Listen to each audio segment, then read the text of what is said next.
Hello and welcome, ladies and gentlemen, to today's webinar.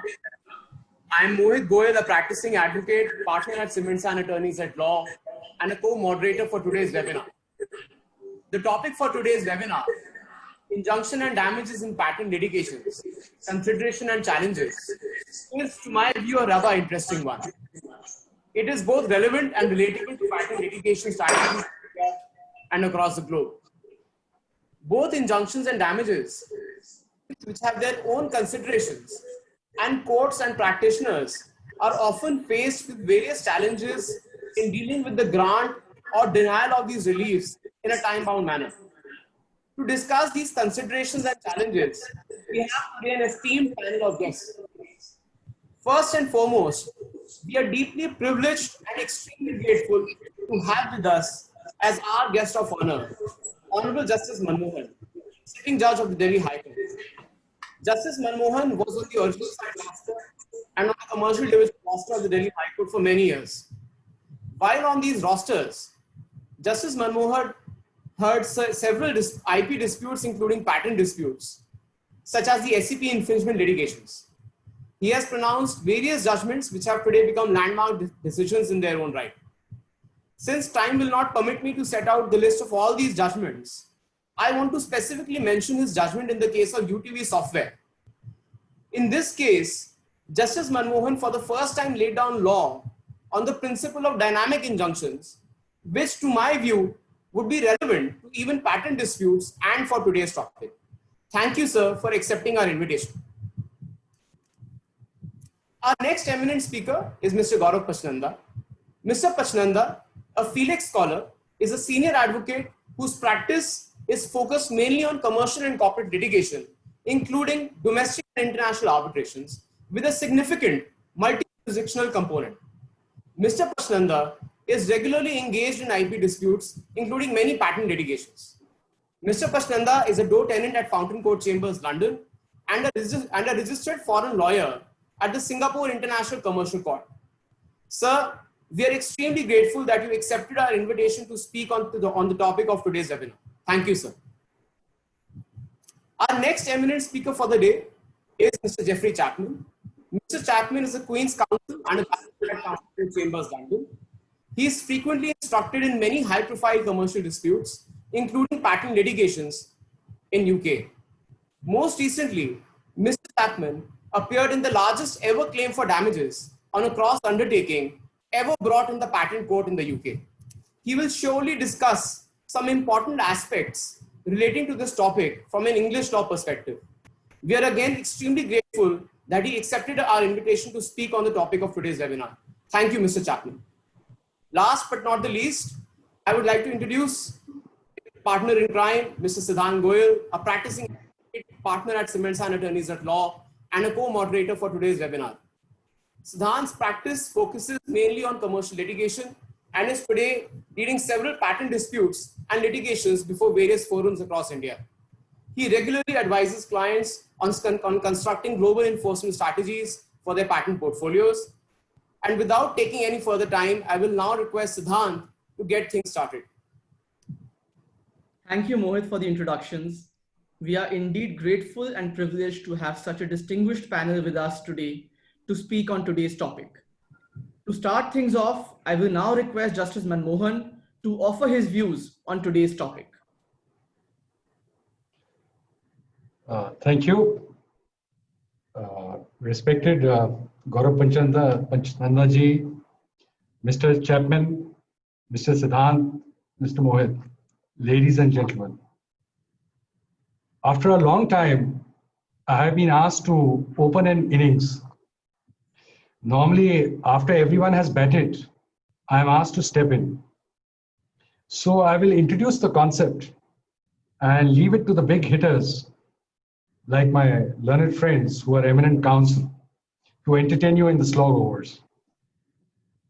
Patent matters are never easy, and patent attorneys are not the easiest persons to deal with. It is said that an optimist would describe a glass containing water as a glass half full. A pessimist would describe it as half empty. A patent attorney is said to describe it as liquid H2O bisects an open cylindrical vessel. But I will try to keep the introduction simple. The object of patent law is to primarily promote research, new technology, and industrial progress. Grant of exclusive privilege to own, use either the process or the product patent for a limited period, that is about 20 years, is to stimulate new inventions of commercial utility. It also serves a larger public purpose because after 20 years, the patent passes into the public domain. The fundamental principle of patent law is that patent is granted only for an invention which has some novelty, some utility. That is, it must be new and useful. In fact, Kerr on Law and Practice of Injunctions, 6th edition, discusses principles which may act as guiding factors for grant of injunction in patent cases. The said factors are stated as follows, and I quote: if a clear instance of infringement or a strong prima facie case of infringement is made out, and the plaintiff has not been guilty of laches, the court will generally grant an interlocutory injunction in following cases: when the validity of the patent has already been established in a previous action, when the patent is of old standing and the enjoyment under it has been uninterrupted, and when the validity of the patent is not an issue, and notwithstanding that defendant offers to keep an account. To drive home the point, let me give you a few instances. In a patent suit pertaining to a pharmaceutical product, sitagliptin, the Delhi High Court, after a prolonged trial, issued a certificate of validity to the suit patent. Thereafter, the owner of this patent filed a number of suits against various third parties who were infringing their patent. Normally, in all those cases, ex parte ad interim temporary injunctions were granted because of the certificate of validity granted in the previous litigation. There may also be cases where the defendant, who despite an injunction order continues to manufacture the infringing product by either changing its model number or its own name. In the case of UTV, which was just referred to, which pertained to copyright infringement, I had passed a dynamic injunction order, which meant blocking new means of accessing the same infringing website. However, if the challenge to the patent is credible, then the court should accept the challenge and refuse the injunction. These are the two ends of the spectrum, as they were. But the real biggest challenge in the grant of injunction in patent litigation comes when the defendant files a counterclaim or a plea for revocation. It is then that the court's job in balancing equities becomes paramount, especially as with the commercial courts regime in place, there is need to expedite the prosecution of patent litigations in India. While dealing with such defenses of invalidation of patents, it is important not to turn the stage of interim applications into a mini trial and thereby defeat the purpose of commercial courts regime that aims at expeditious prosecution of cases. Ordinarily, it takes several hearings for the parties to address the court on technical aspects relating to patents. The courts also cannot be expected to completely understand and appreciate the nuances of the technology being asserted at the interim stage in such a short span of time, especially without the benefit of the evidence of the parties, which often includes testimonies of experts from the field. Of course, there are many cases where the parties make out such compelling cases that it is difficult to refrain yourself from turning the stage of interim relief into a mini trial. Considerations at that stage broadly include the principles which are well settled, namely prima facie case, balance of convenience, and irreparable injury. There is a line of authorities emerging from the United States stating that public interest is the fourth ground to refuse the injunction if the injunction to be granted in a given case is oppressive or extremely harsh to the society. or to the affected industry. For instance, in all patent cases pertaining to pharmaceutical industries, the defense taken by the infringer is that public interest would suffer if an injunction is granted, inasmuch as the teeming millions of a developing country would not be able to make use or take advantage of the new drug. I must say public interest is a flexible concept when it comes to its applicability in the field of intellectual property. It is not necessary that public interest always lies against the protection of intellectual property rights.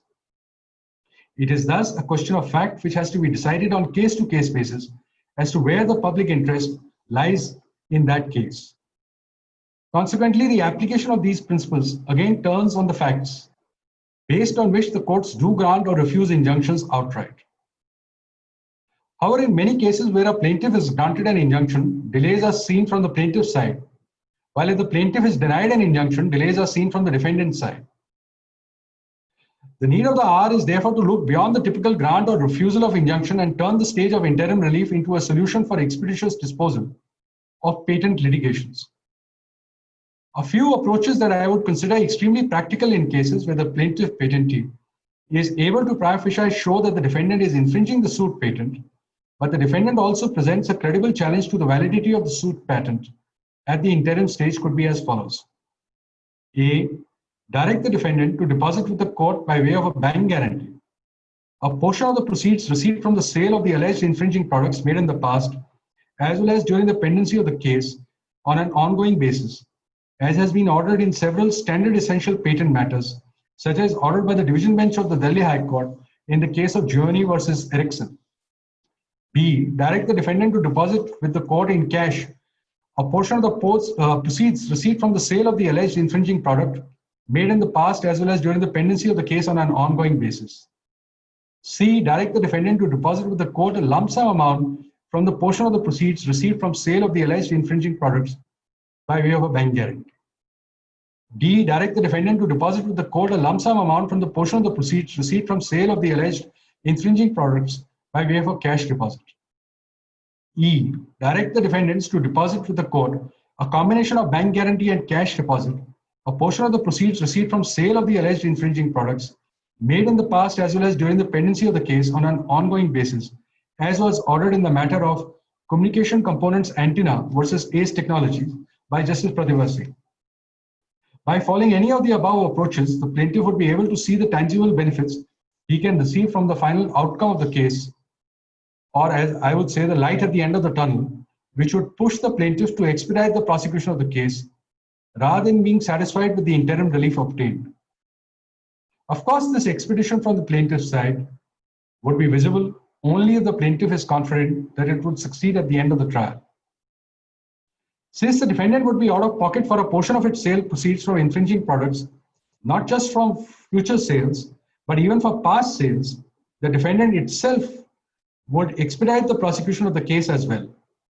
Again, this expedition would be visible from the defendant's side only if the defendant is reasonably confident that it would succeed at the end of the trial. Such arrangements could accomplish which even the grant of or rejection of an injunction may not accomplish in given circumstances, as they balance the equities in the best possible manner at the interim stage and have the potential of promoting an expeditious final disposal of the case. In case the plaintiff is seen to be delaying the case, the percentage of sale proceeds ordered to be deposited could be ordered to be reduced or even lifted altogether. In case the defendant is seen to be delaying the case, the percentage of the sale proceeds ordered to be deposited could be ordered to be increased. In some cases, the defendant could even be ordered to be restrained from selling the infringing products if it is seen to be delaying. In other words, the direction to deposit can be kept fluid. That means subject to increase or decrease based on the prosecution of the case by the party. This way, both the parties are kept in the game and both parties have an incentive to expeditiously seek adjudication of the matter, a result that is consistent with the very objective of commercial courts. Again, of course, all these approaches would depend on facts of each case and no blanket or cast iron formula can be laid down. As regards the grant of damages, I would want to address the way the court should appreciate the evidence led by the parties on damages. For this, one has to take recourse to basic principles of proofs of fact under the Indian law, such as burden of proof, shifting of onus, and the balance of probabilities standard in civil cases. There are a few ways in which courts could approach the evidence led by the plaintiff patentee. One could be an objective approach, where the plaintiff patentee is asked to prove his case for damages to the objective satisfaction of the court. But the second could be a subjective approach, where the plaintiff patentee is asked to prove his case for damages to the subjective satisfaction of the court. In the former, when the plaintiff is called upon to satisfy the objective satisfaction of the court would compare objectively the evidence led by the plaintiff and the rebuttal evidence led by the defendant, and take judicial notice of how the witness stood up to cross-examination. In the latter, when the plaintiff is called upon to satisfy the subjective satisfaction of the court would judicially apply its mind and view the evidence led by the plaintiff regardless of the rebuttal evidence led by the defendant, and regardless of whether the defendant was able to break the plaintiff's witness in cross-examination, or whether the defendant led its own evidence to rebut the case presented by the plaintiff. The answer to this question is not simple as it may look. While the courts are expected to view the comparative strength of the evidence led by the parties, and therefore the objective test laid above is judicially acceptable, one could argue that the court's conscience must be subjectively satisfied, notwithstanding what rebuttal evidence or what cross-examination has come forward from the defendant's side. This would therefore require the subjective satisfaction of the court to be brought into play. Therefore, the question is the judiciary empowered to exercise its own subjective interpretation to the evidence led by the plaintiff, or should the court simply accept the evidence of the plaintiff if the same stands non-traversed? A similar question arose in the United States of America in the case of Ironworks patent versus Apple, reported at 255 F supplementary 3rd D 530. In this case concerning patent infringement, while the patentee had led evidence to quantify its claim for damages, the infringer chose not to lead any evidence on damages. However, the jury decided not to accept the quantification of the patentee and rather applied its own mind to the factual issue of quantification of damages. The Court of Appeals rejected this approach of the jury and held that when the infringer does not offer any alternate assessment or computation of damages, the court must award damages based on the assessment and computation of the patentee that is supported by evidence. Although this case went up in appeal, but the same was dismissed on grounds of mutual settlement. In another case decided in the United States, titled Peter versus the Berlin Corporation, the Court of Appeals held that when no contrary evidence exists on record, bald assertions that the testimony is self-serving and defies common sense cannot form a basis on which this court could engage in the normal inappropriate process of substituting a contrary credibility determination for that of the district court. I have in Phillips versus Amaze Store, after considering Rooks versus Barnard and Castle versus Broom judgments of the UK court, tried to lay down a formula for computation of damages in a trademark matter. Could I have that slide, please? Phillips.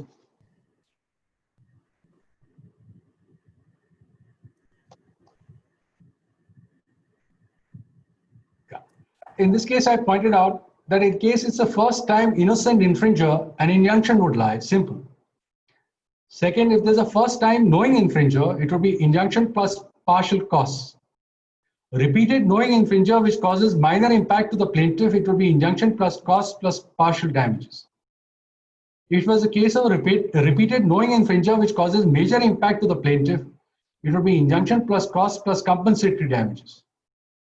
If the infringement was deliberate, calculated, willful contempt of court, then it would be injunction plus cost plus aggravated damages, which would be compensatory plus additional damages. The same principle can be considered even in a patent matter. However, this issue requires a wider debate.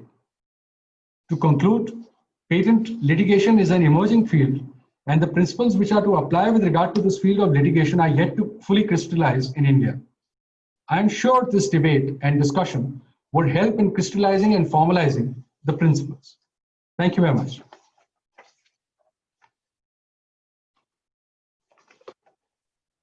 Mr. Sidhant, could you please unmute yourself?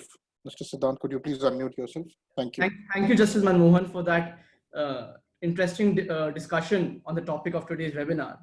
Indeed, the approaches that you have identified are a practical reality that we must be prepared for as patent litigators. We must understand that the interim relief is but the battle and the war is yet to be fought.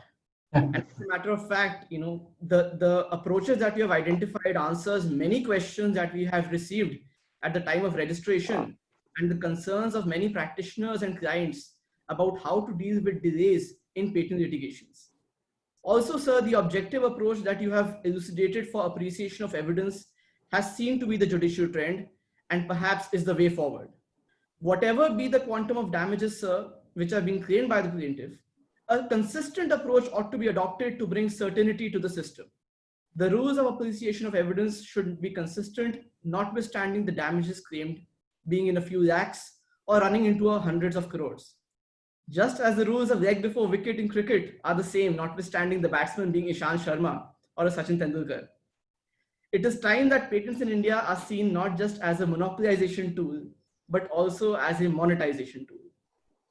With that, I would now like to invite Mr. Pachnanda to offer his views on today's topic of discussion.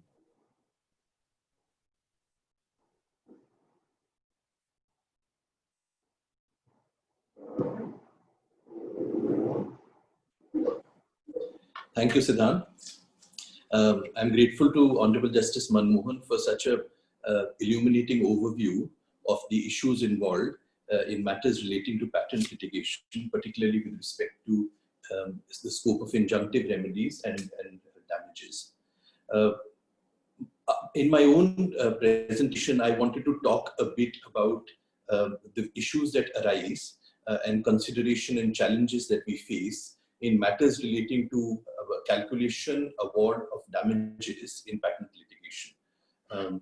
As Honorable Justice Manmohan just pointed out, that the scope of injunctive remedy, if we go beyond the two extremes, either cases where injunctive remedy obviously will result, and those cases where it is unlikely to result, there is a vast majority of cases where there are competing claims of both sides, very persuasive, and the court is not in a position to conduct a mini trial and go into in great detail in technical aspects. It is in those situations, keeping the final outcome in mind, which is the award of monetary damages, that courts generally, and I think Delhi High Court in particular in India, there are several cases where they have worked out very innovative ad hoc arrangements that balance the equities and the interests of both parties. But as you said, the case for an injunction is really a battle. The real war is about damages. And when it comes to damages, I think Indian law, when it comes to patent litigation, provides for two alternative schemes in terms of monetary compensation. Section 108 gives an option to the patentee to either sue for rendition of accounts or account for profits, or to sue for damages. Rendition of account of profits is really jurisprudentially, and in terms of the legal basis of that claim, is really a claim for profits made by the infringer. And in making that kind of a claim, it is immaterial whether the patentee himself or itself would have been able to make those profits or not. It is essentially a claim which simply says, you stole something on which I have had a right, and you made money on that thing, and all that money should be passed on to me, so your profits should be passed on to me. It is in essence not really the equivalent of compensatory damages. It is in essence a claim for recovery of wrongful gains made by somebody else on account of my intellectual property. We see in Delhi High Court and in Bombay High Court, in fact, most commercial courts routinely award that kind of remedy. In Shogun Organics Limited recently, the Delhi High Court made an award of based on account of profits as a percentage of total sales. Generally speaking, an account of profits is really the profit made by the infringer, and that is the scheme. But when we come to a claim for damages, then jurisprudentially a claim for damages is really in the sense of what the patentee has been deprived of. So it is really a claim for profits that the patentee would have made if the infringement had not taken place. It is, in my experience as a counsel, I think to prove an account for profits, or to succeed in a claim for account for profits, is relatively easier, provided you do not have a very disruptive and uncooperative defendant, because it all emanates from the records of the defendant and the evidence that the defendant is obliged to produce before the court. A claim for damages, on the other hand, is where basically it's a very broad, clean canvas, and there is a lot more that has to be done by the plaintiff in order to demonstrate that something more than just an account for profits would be really proper compensation. If you look at the Delhi High Court judgment in Indian Performing Rights Society versus Devashish Patnaik, it recognizes, and I will come to some other judgments, the principles that are recognized when a patentee makes a claim for damages is really that a patentee has to be compensated for losses that it has suffered, but for the, on account of the infringement, and the money that it would have made but for the infringement. So that would include claims in the nature of taking away or reducing or diminution of the patentee's business, adversely impacting the patentee's business, adversely impacting the growth of the patentee's business. As a matter of fact, even one act of infringement can open the doors for several subsequent infringements. So really, it may have a cascading effect in most cases. While analytically that appears to appeal to us, that is the manner in which a patentee ought to be compensated. The fact is that the considerations of proof of all these facts are quite elaborate and involve several issues that would require to be proved. Of course, in this kind of an analysis for damages, it is immaterial as to what really the infringer has made. It is really, the patentee's loss has nothing to do with the infringer's gain. Infringer may have tried to make 100 rupees, he might have ended up making only 1 rupee, but the loss that the patentee has suffered might be equivalent to 1,000 rupees. Those are broadly the principles for damages. Compensatory damages, as I would call them, they would fall within this scheme. And then there is a scheme for aggravated damages, which we now see being recognized by courts a lot more in intellectual property litigation, in trademark litigation, in patent litigation. I will come to punitive damages or aggravated damages in the end, but let me talk a bit more about compensatory damages. In matters relating to patent litigation, at the threshold, let me tell you that there is, of course, as I said, account for profits is an easier sort of threshold to cross compared to compensatory damages. There is something midway, I think, and which is a reasonable royalty award. A reasonable royalty really in its nature is a percentage of what the infringer has made, but really it is compensatory in nature. It is not so much an account for profits, it is compensatory in nature, and that kind of a remedy would be ideal where, based on the evidence before the court, it is visible that the patentee was a willing licensor. There is a market for this kind of a license, and had the infringer really taken a license, it would have had to pay an X amount of money as a royalty. A reasonable royalty award is basically, in my assessment, is perhaps the barest minimum that a successful patentee in an action for infringement would be entitled to. But as I said earlier, compensatory damages can take various other forms and take into account several other aspects, including, as I said, loss of business and cascading effect in damaging a business. I want to talk a bit about calculation of compensatory damages. Of course, general principles of award of damages, they have to be direct, they have to be foreseeable, they ought not to be excluded by principles of public policy. We have, I quite like following the exposition of law in Garber Government, the UK Court of Appeal judgment, where these issues are discussed quite in detail. In matters relating to patent infringement, my own view is that, that the issue of foreseeability is perhaps not that high a threshold to cross for a successful patentee. And I think once infringement is proved, and often in the process of proof of infringement, the entire gamut or the manner in which infringement did take place, I think would in most cases discharge the burden of proving a certain degree of foreseeability. And I think generally in IP disputes and IP infringement cases, and in patent litigation specifically, I think it should really be for the defendant infringer to prove that the damages that he's being asked to pay were not foreseeable by the plaintiff. I'm not saying that the burden entirely should be on the defendant, but I believe that the burden should be lower for the plaintiff to cross, and the onus should then move on to the defendant to prove the other way around in a case of proven infringement. When it comes to quantification of damages, we can either simply, courts follow two approaches in India. They either simply look at the business gained by the infringer because of the infringing activity. As I mentioned earlier, if you adopt that approach, then the simplest way of calculating what is payable would be an account of profits. But that, as I said, is not compensatory damages. That is an alternate method of compensation. The compensatory damages, if you still look at loss of business suffered by the patentee, but a loss of business that has translated into certain income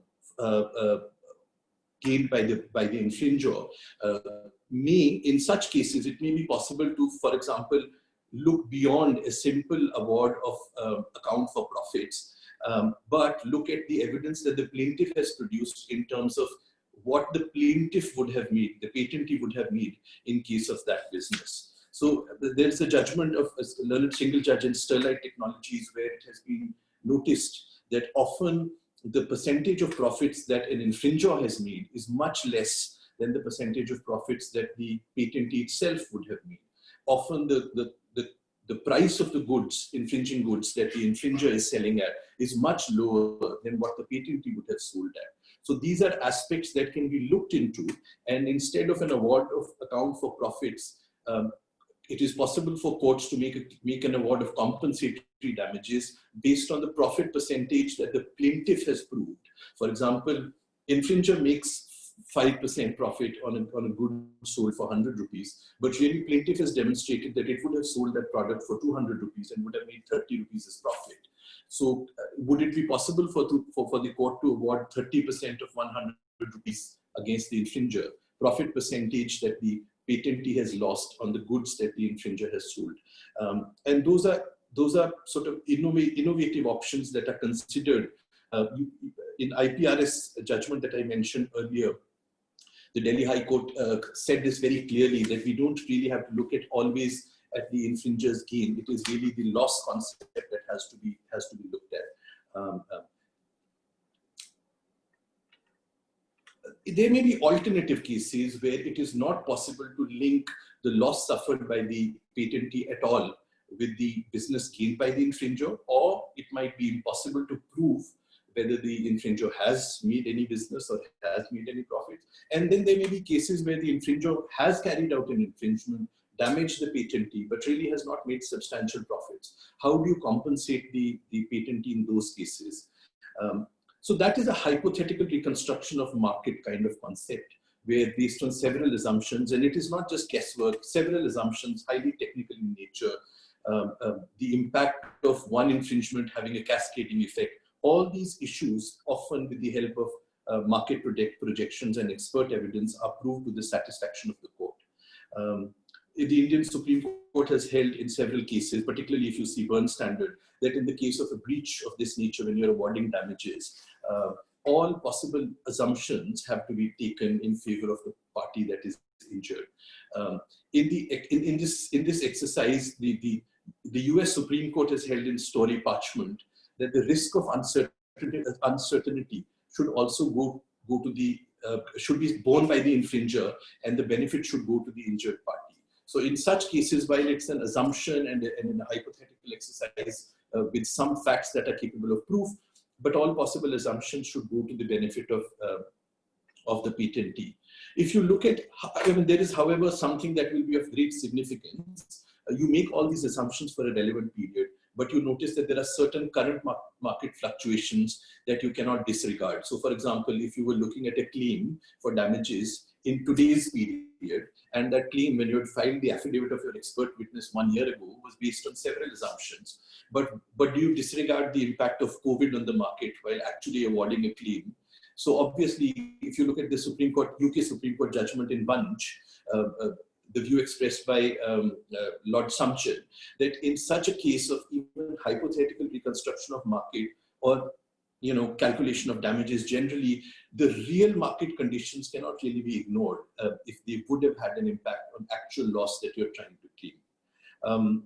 Generally speaking, Indian courts would, in appropriate cases, even adopt a broad brush, rough and ready estimate kind of approach. If you look at the division bench judgment in Delhi High Court in Hindustan Unilever, the court really, in a case of disparaging advertisements, the court really looked at the amount of money spent by the disparaging advertiser, and then reached a broad brush estimate of awarding 20 lakh rupees as compensatory damages.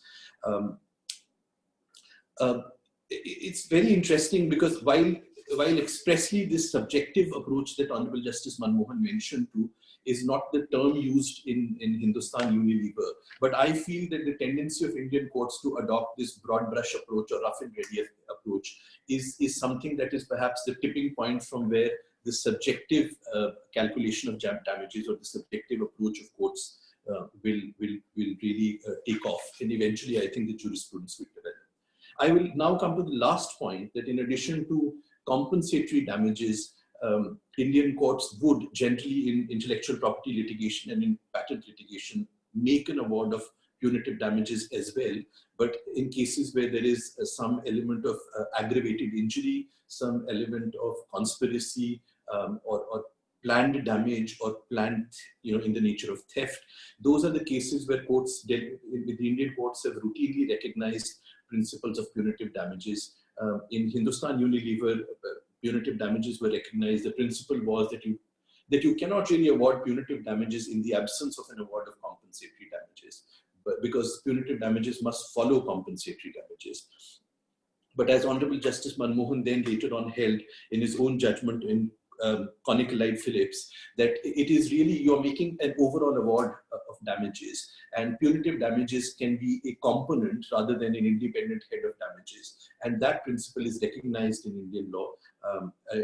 You would see that often a claim of 2 times the amount of compensatory damages is not surprising in Indian courts in appropriate cases of aggravated loss, and which is also quite consistent with US jurisprudence, that a total amount of 3 times of the compensatory. So if 1/3, if 1 rupee is the compensatory damages, then you're awarding 2 rupees you'll add as punitive damages, and it's overall 3 times of the compensatory damages. Those are the broad principles of award of compensation that we see in intellectual property litigation, specifically in the context of patent litigation in courts in India. Thank you.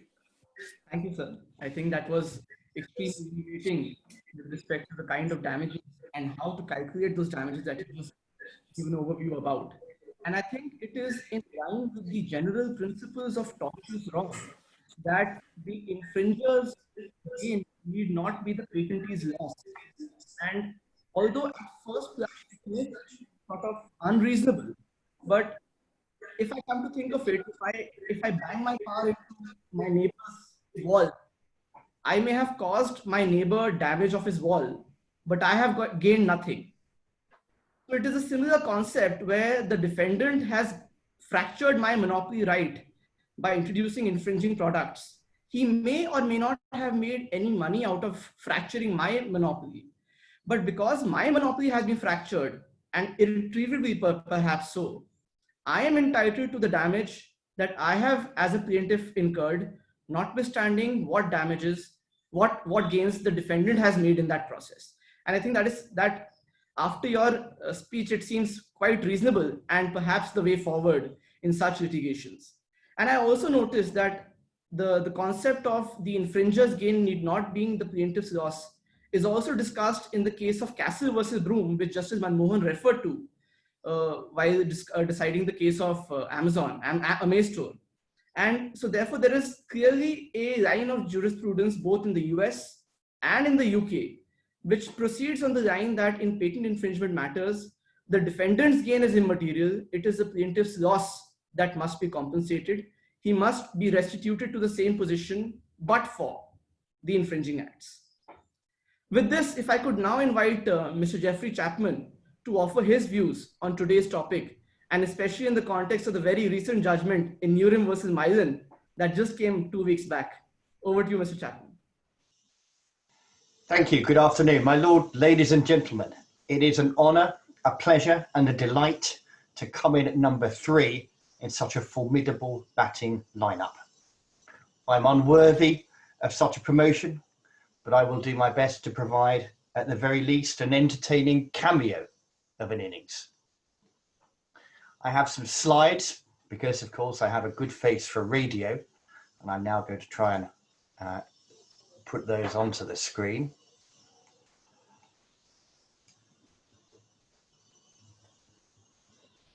And I hope that's worked. I'm going to talk today about damages in the Patents Court in England. I have 2 aspects to the presentation.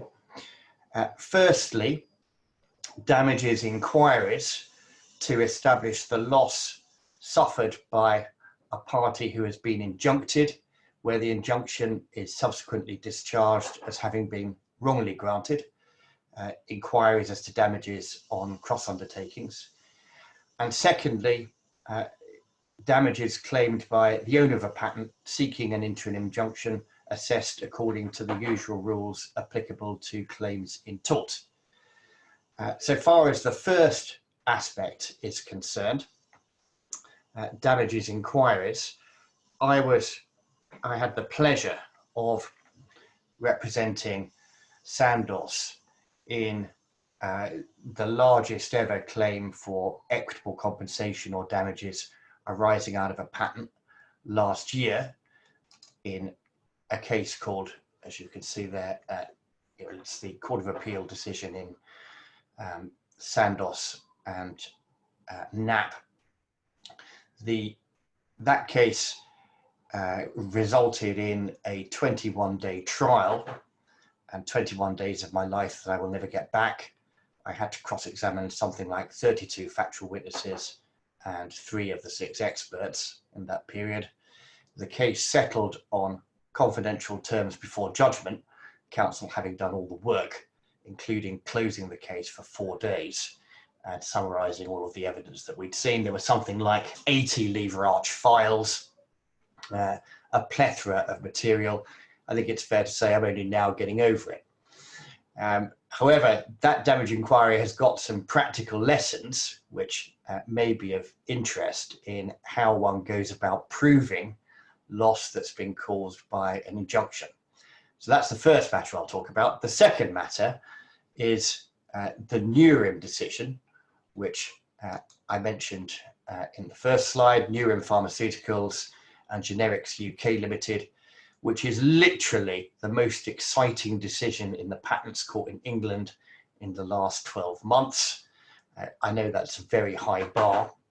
Mr. Justice Marcus Smith, who is formerly a barrister at Fountain Court and not a patent specialist, has given a decision on the 3rd of June 2020, which caused such excitement at the patent bar that it was rushed into the Court of Appeal and heard by the Court of Appeal on Thursday, so 2 days ago, and we don't yet know the outcome of the Court of Appeal. The Court of Appeal was, however, three judges, 2 of them, Lord Justice Floyd and Lord Justice Arnold, whose names I'm sure you will recognise as doyens of the patent bar. And it's fair to say that many people's £1 would be betting on the status quo being restored and Mr. Justice Marcus Smith's judgment being overturned. But we will see. Anyway, I'll come on to that. I'll talk first of all about inquiries into damages. Last year's case, the Sandoz and NAP case, involved buprenorphine 7-day patches, BP7, which are an opioid patch. They're category C in the English drug tariff, which is important in that they have to be prescribed by brand.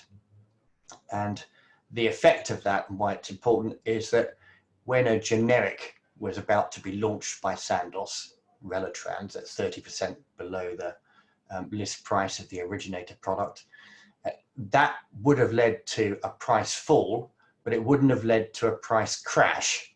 And I'm sure you'll all be familiar, and I'll come on to it later, with the downward spiral effect, which is often caused by the introduction of generics for special reasons due to the necessity for safety concerns that opioids are prescribed by brand.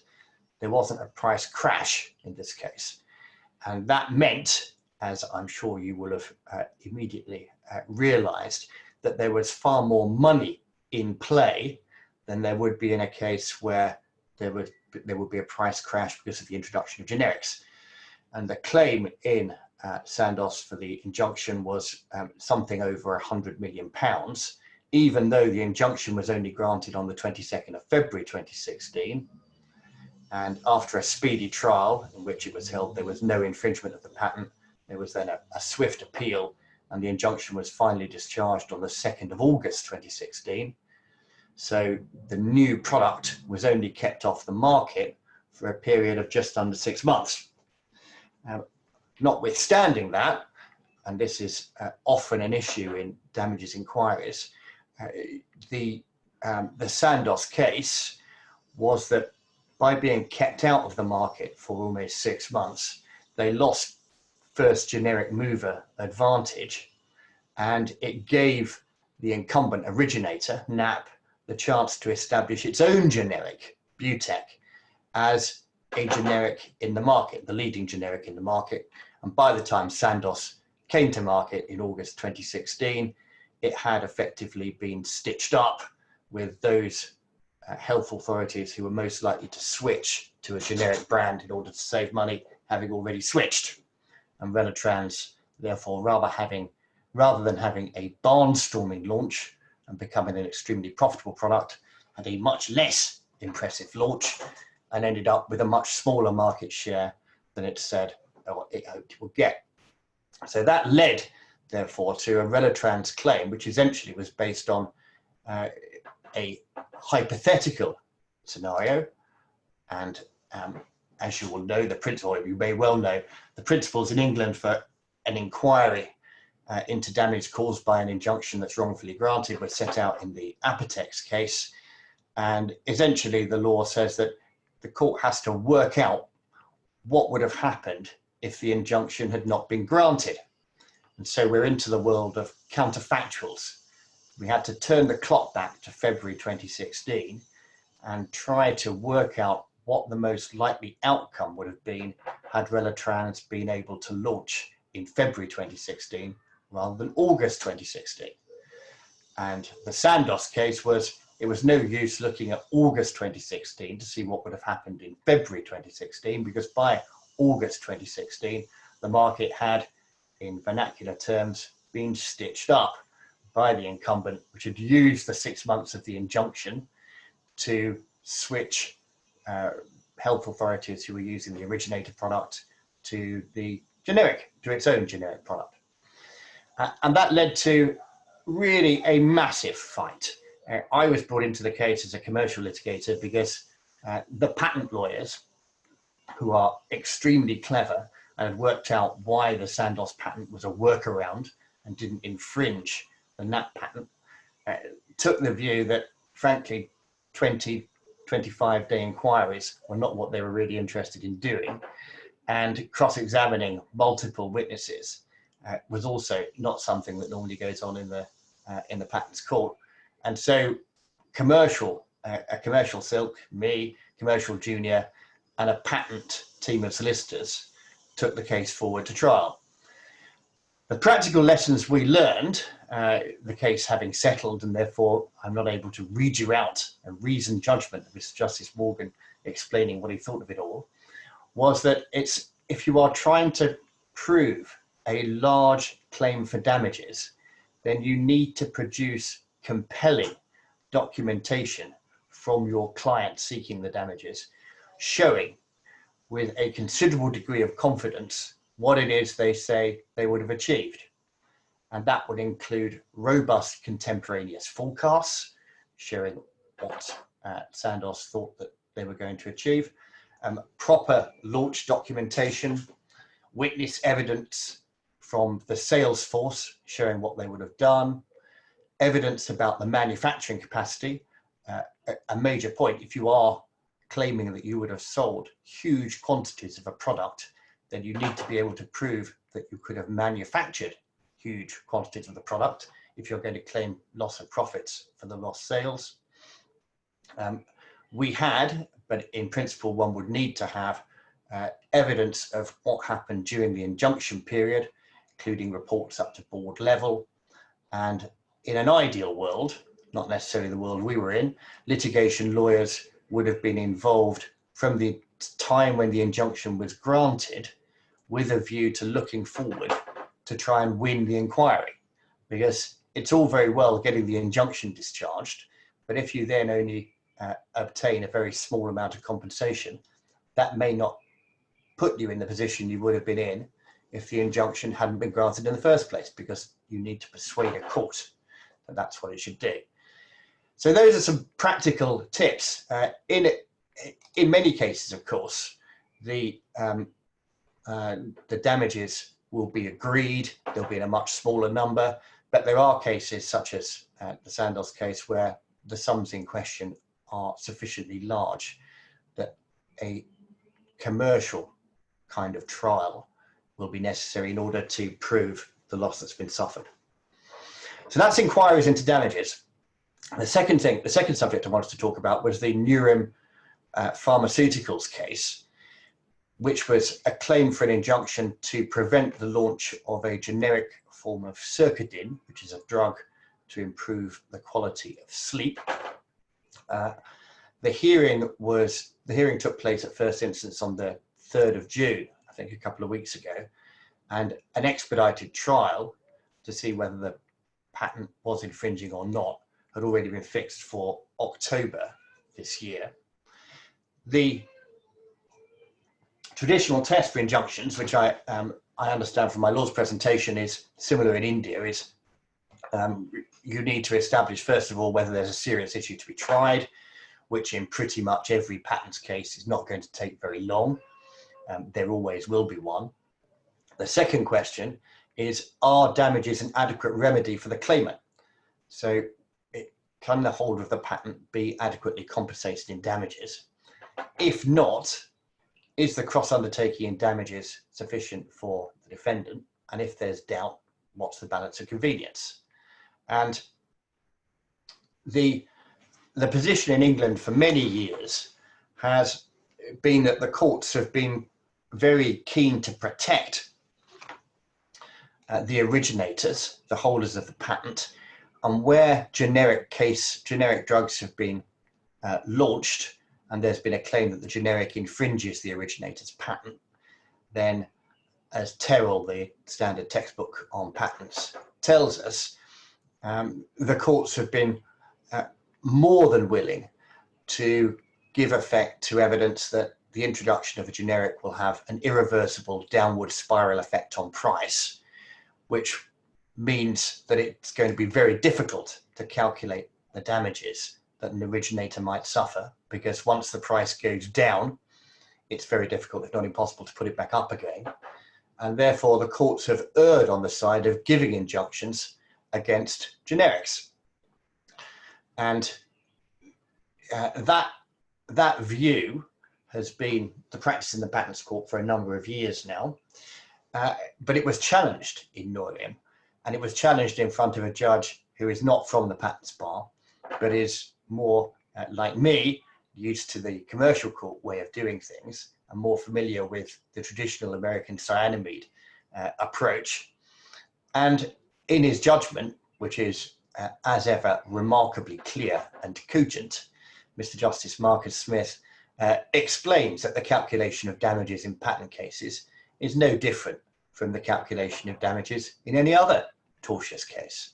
It could be done in this case, and indeed, where you have an established product, it's going to be much easier to tell what the market share is that it loses as a result of the introduction of a generic, then trying to do the exercise the other way around and giving an injunction and then trying to predict what impact the generic would have had on the market in the counterfactual. And from a practical point of view, I have to say there is a considerable amount in that.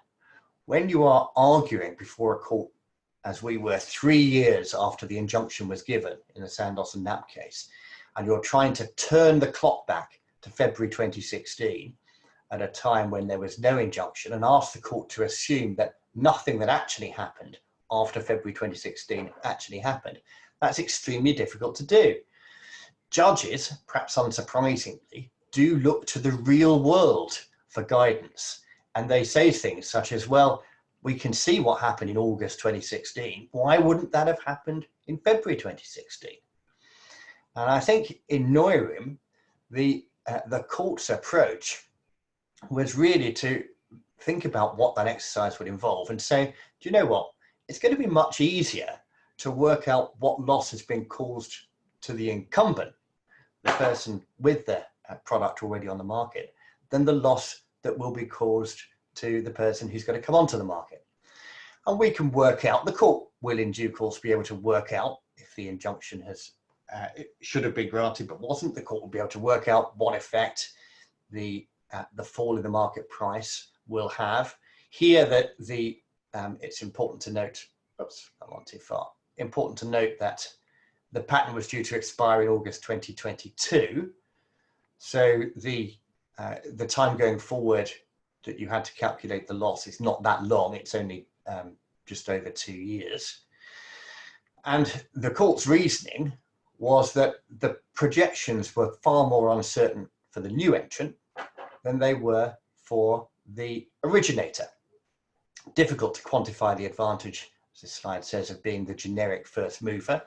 Obviously, that as in the Sandoz case, being the first generic on the market gives you the opportunity to establish market share, and it's difficult to predict how that will turn out if you don't actually do it, and much easier to observe the effect of the generic launch on the claimant's established product, which meant that the court concluded that damages would be an adequate remedy for the originator, and therefore you didn't need to get to the balance of convenience.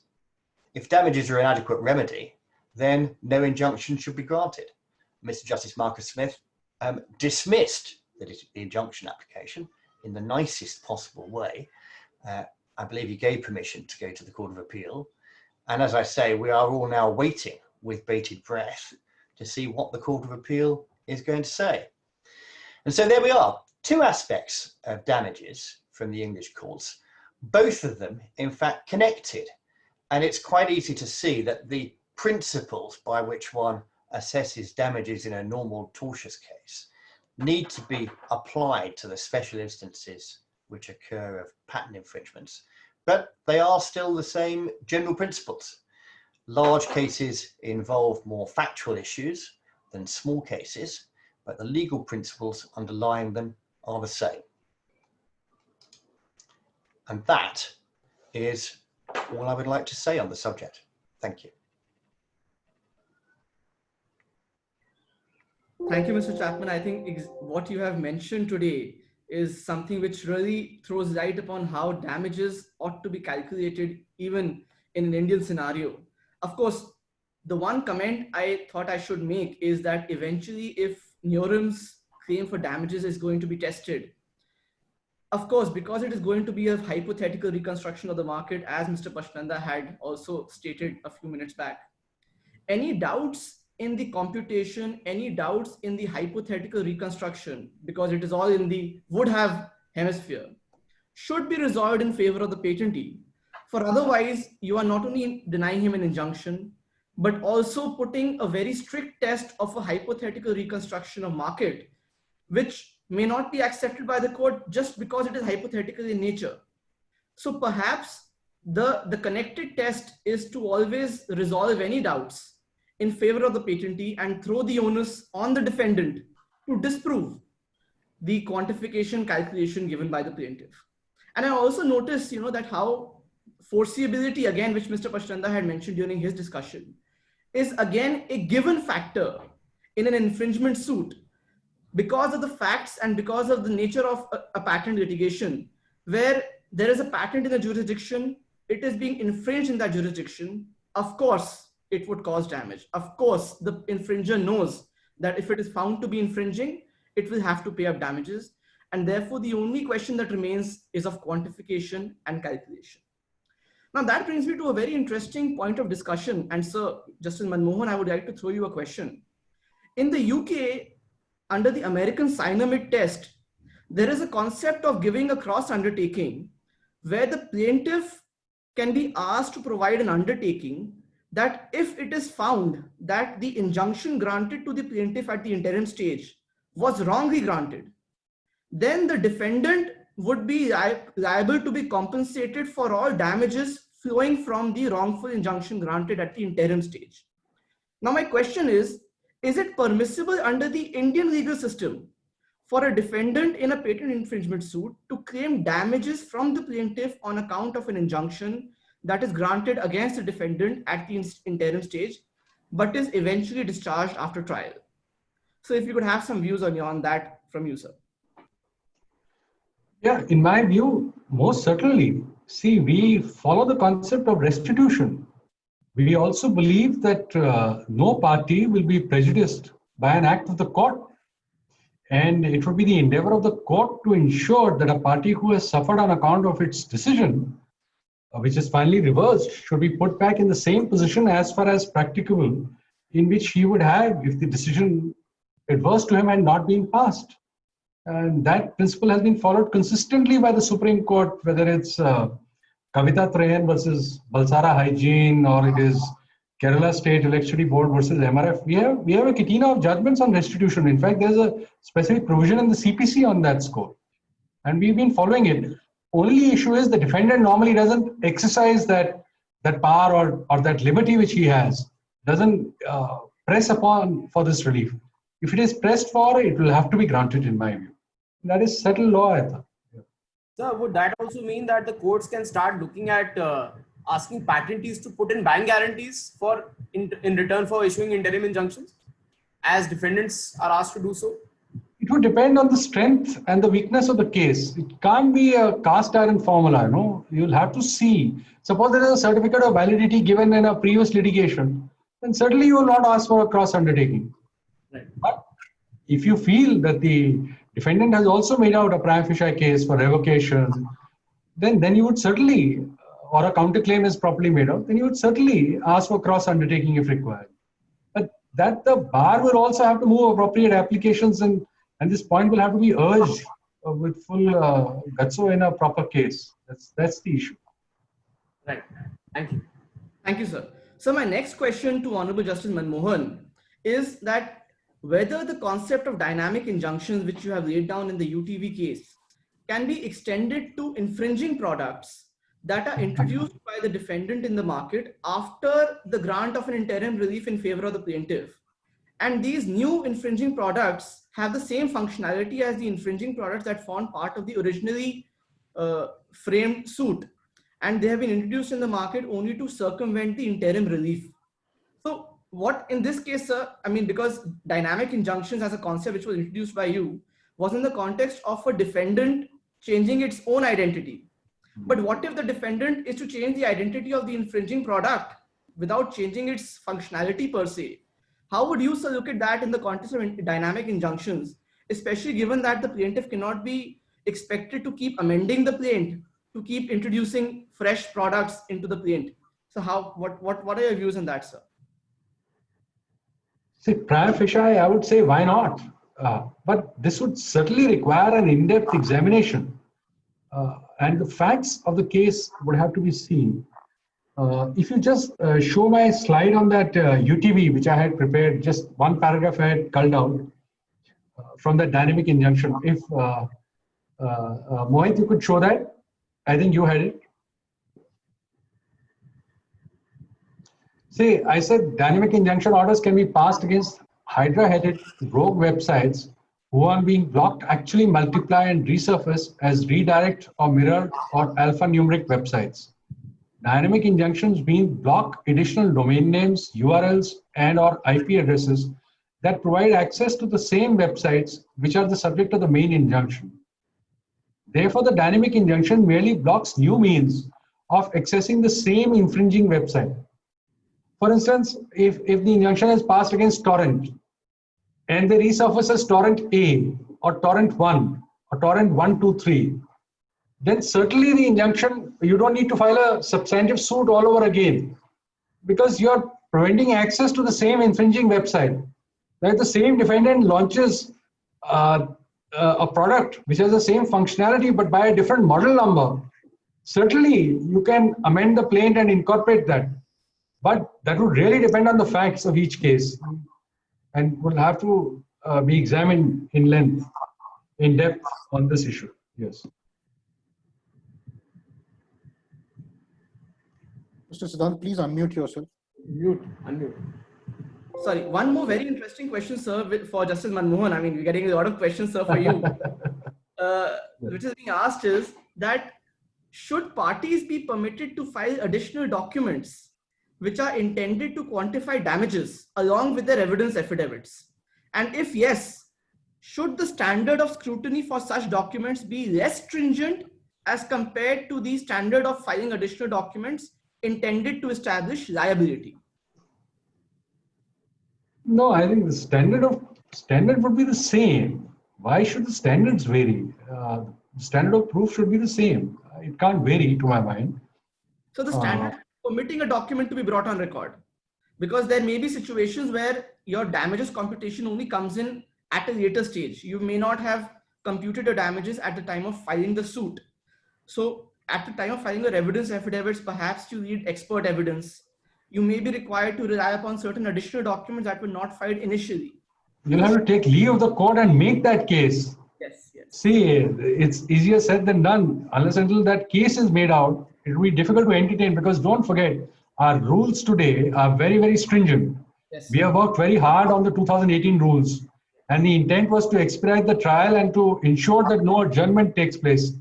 And therefore, a cast iron formula was laid down that no documents beyond a certain stage. Yes. You will not accept them. So you really can't say that we now should go back on them, because then the trials will go haywire. And this is really a very strict formula that we have laid down, and we hope that the bar will abide by it. But if you make out a good case, certainly liberty can be granted at some cost. But normally speaking, it should not be granted, because then the whole process of trial would get derailed. Right, sir.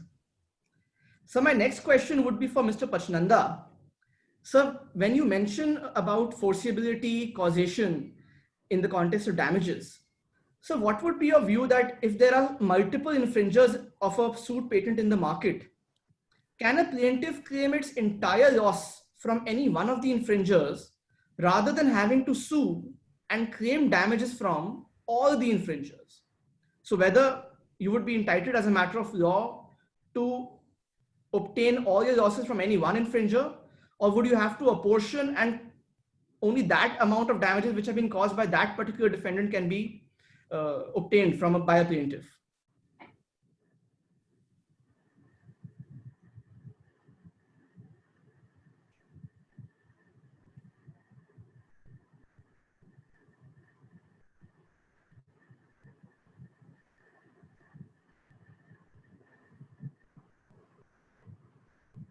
I think sir is just having some issues in unmuting himself.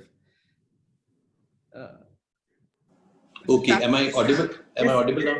I'm so sorry.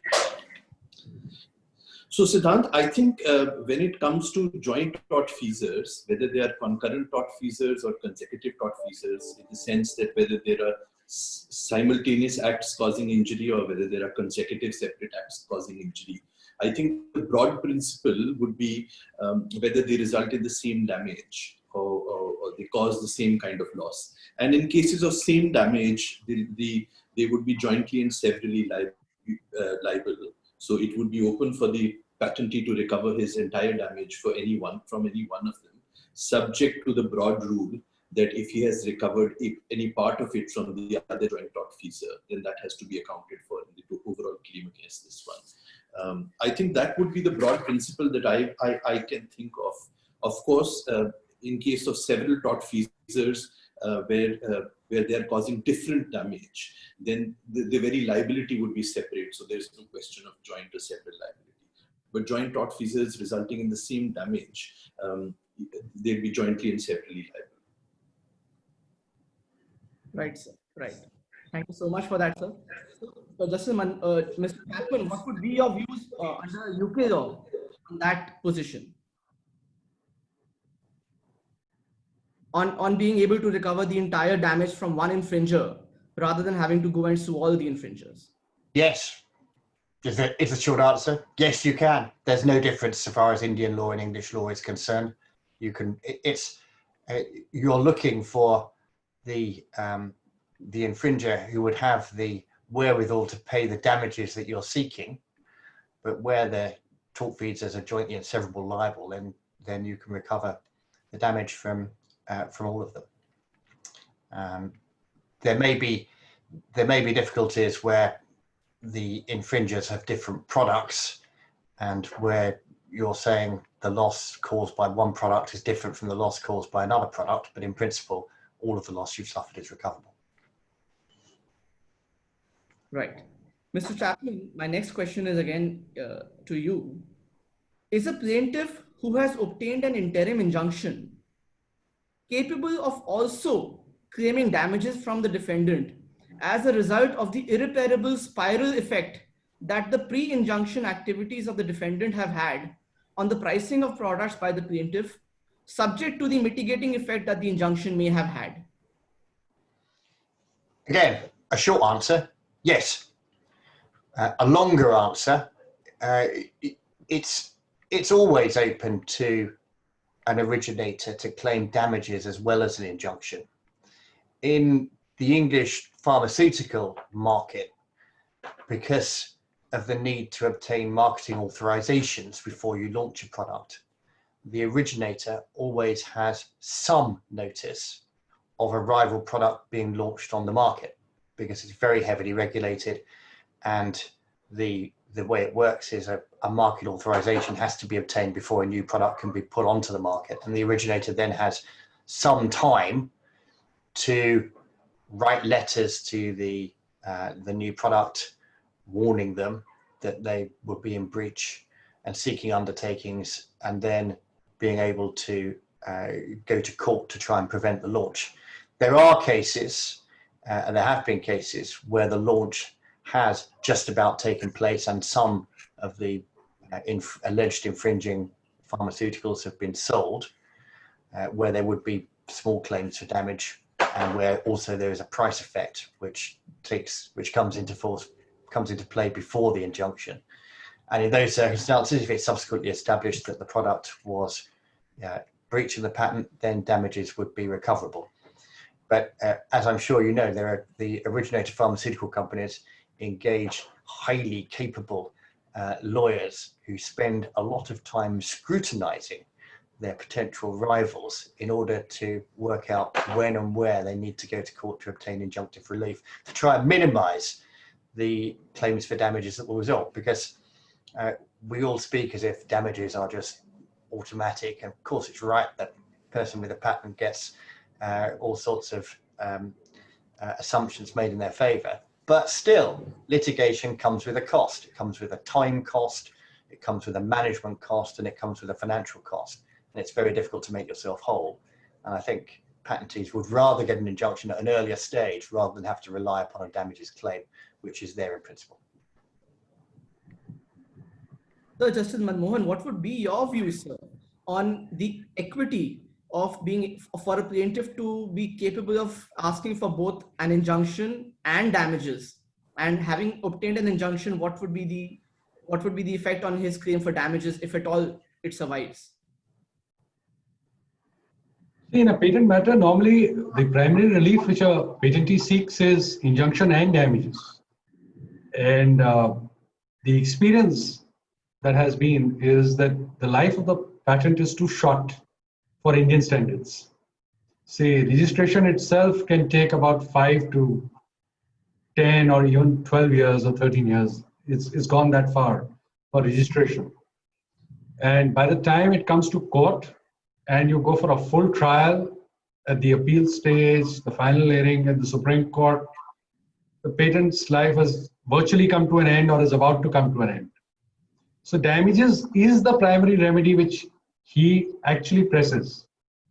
So injunction and damages are the two remedies which are known to this branch of law. And injunctions are not normally granted for the asking in patent matters, especially when a counterclaim or a plea for revocation is filed. Unlike trademark matters where normally injunction is granted for the asking if there is a registration. And the real problem in this patent law is that a patent can be challenged at all stages.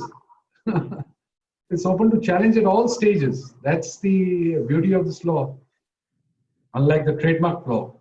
So therefore, damages is a remedy which can never be given up and which will have to be examined by the court. Provided the plaintiff has the appetite to go for a full trial and survive for so many years. That's the main challenge. So a question linked to what you just said, sir, and especially in the context of how to prove damages. In the UK, we have a concept of split trial where liability is decided first and quantification of damages is decided thereafter. Perhaps could such a system be introduced even in the Indian legal system, especially where liability is fought tooth and nail, and thereafter quantification is another fight in itself. So perhaps could a split trial for patent litigation be introduced? It can be, but will it serve the ultimate purpose? Because this may lead to a more protracted trial, when you split it into two parts. Because if there is no finality to a decision, the parties tend to then take the matter in appeal rather than get it resolved or accept the decision of the single judge. And it can be done. Legally speaking, there is no bar. But the question is on the practical side. Would you like to have two trials in a matter? And what will be the cost effectiveness of that? That's the issue. Right. So then my last question, sir, to you is, what has been the biggest challenge that you have faced while hearing a patent litigation? And what has been the single biggest consideration that has weighed in your mind while hearing a patent litigation, sir? See, as I said, the primary challenge is that the patent is open to scrutiny at all stages. That is the most fundamental thing which is there. And the other is, the argument of public interest, which is normally urged by the defendants in all cases, that if you grant an injunction, it's the teeming millions in a developing country who will be deprived of this product. Yes. That is an issue which has to be dealt with, especially in the pharmaceutical industry, or even in software products, for instance, in the telecommunications, because they say when the product becomes unviable, it will not be available to the public at large. Right. So these are the compelling reasons or the compelling issues which have to be determined. And the validity of the patent, the time period, as I'm saying, is too short. By the time it comes to court, there's not much of time left. So one really has to juggle over there with the timing and the way the court dockets are placed to accommodate this and try to expedite it. Because if you expedite this, some other case has to be slowed down. So that is really the competing interest which has to be balanced. These 3-4 concerns are major concerns in a patent litigation. Right. So my next question is to Mr. Chapman. While calculating damages in UK, how would you apportion the amount of damages that, or the patent, how much has the patent contributed to the availability of the infringing products in the market and to its sale in the market, and whether the non-infringing components of the product have to be apportioned in understanding what is the damage that the plaintiff can claim for this from the sale of the infringing product. Because a product may have multiple functionalities and only one of those functionalities may be patented. So how do you apportion the damages that has been caused by the sale of infringing products in such a case where the functionality is multiple? I think that's it's an extremely good question, and it really demonstrates the fact-sensitive nature of inquiries as to damages. I think the only answer I can give is it's going to depend, and you're going to have evidence from experts in relation to the extent to which the patented, protected part of the product was responsible for the infringing sales.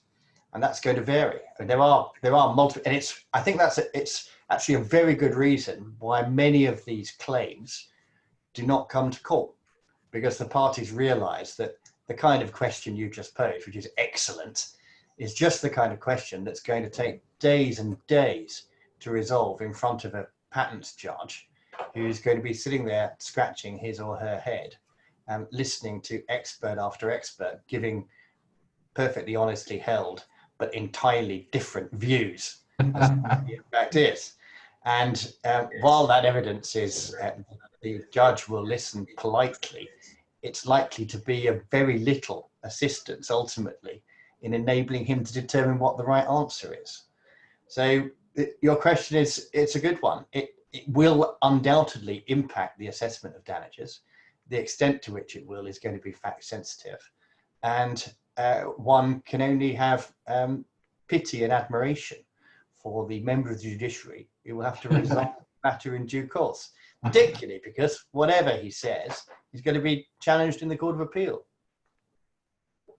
I completely appreciate and understand what Justice Manmohan is feeling at the moment. So that, in fact, that brings a very interesting question.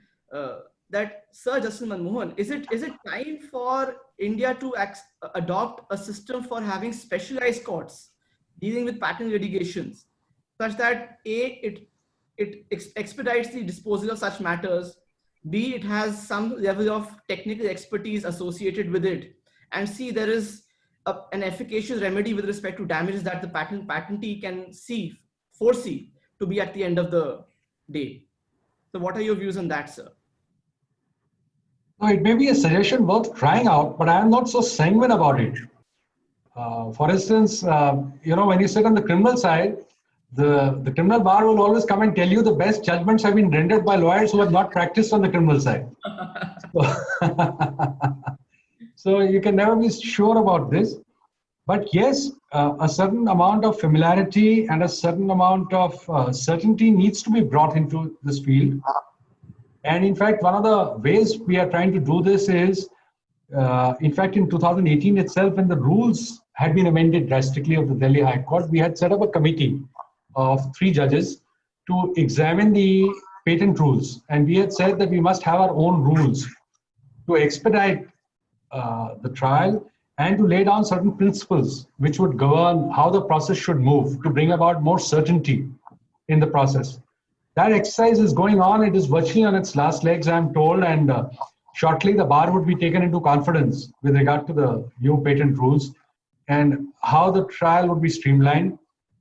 We're trying to bring in the best practices which are known internationally with regard to computation of damages and all. So we hope the process would get streamlined and there would be a lot more certainty in the process. You would know in the 2018 rules also, we in the general rules itself, we brought in certain concepts which are primarily for the patent trials. That was the confidentiality club, the hot tubbing. So these were concepts which were primarily brought in to help lawyers who practice in this field. But certainty would come, I think, with the special rules, which are in the process of being devised, and they are at their final stage, I'm told.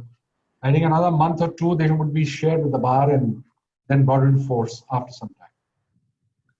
So, Mr. Pachnanda, I had one question for you, sir, especially from a commercial lawyer's perspective.